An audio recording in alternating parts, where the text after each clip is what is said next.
ഞാൻ കർത്താവിൽ നിന്ന് പ്രാപിക്കുകയും നിങ്ങൾക്ക് ഏൽപ്പിക്കുകയും ചെയ്തതെന്നാൽ, കർത്താവായ യേശുവിനെ കാണിച്ചു കൊടുത്ത രാത്രിയിൽ അവനൊപ്പമെടുത്ത് സ്തോത്രം ചൊല്ലി നുറുക്കി, ഇത് നിങ്ങൾക്ക് വേണ്ടിയുള്ള എൻ്റെ ശരീരം, എൻ്റെ ഓർമ്മയ്ക്കായി ഇത് ചെയ്യുവീനെന്ന് പറഞ്ഞു.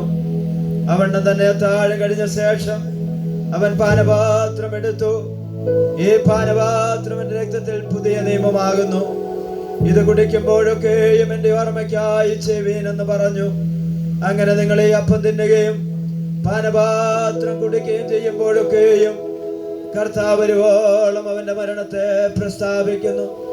അതുകൊണ്ട് അയോഗ്യമായ അപ്പം തിന്നുകയോ കർത്താവിന്റെ പാനപാത്രം കുടിക്കുകയോ ചെയ്യുന്നവനല്ല കർത്താവിന്റെ ശരീരവും രക്തവും സംബന്ധിച്ച് കുറ്റക്കാരനാകും.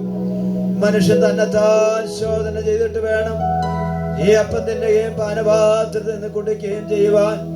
തിന്നുകയും കുടിക്കുകയും ചെയ്യുന്നവൻ ശരീരത്തെ വിവേചിക്കാഞ്ഞാൽ തനിക്ക് ശിക്ഷാവിധി തിന്നുകയും കുടിക്കുകയും ചെയ്യുന്നു. ഇത് ഹേതുവായി നിങ്ങളിൽ പലരും ബലഹീനരും രോഗികളുമാകുന്നു. അനേകരും നിദ്ര കൊള്ളുന്നു. നാം നമ്മെ തന്നെ വിധിച്ചാൽ വിധിക്കപ്പെടുകയില്ല. വിധിക്കപ്പെടുന്നു എങ്കിലോ നാം ലോകത്തോടുകൂടെ ശിക്ഷാവിധിയിൽ അകപ്പെടാതിരിക്കേണ്ടതിന് കർത്താവ് നമ്മെ ബാലശിക്ഷ കഴിക്കുകയാകുന്നു.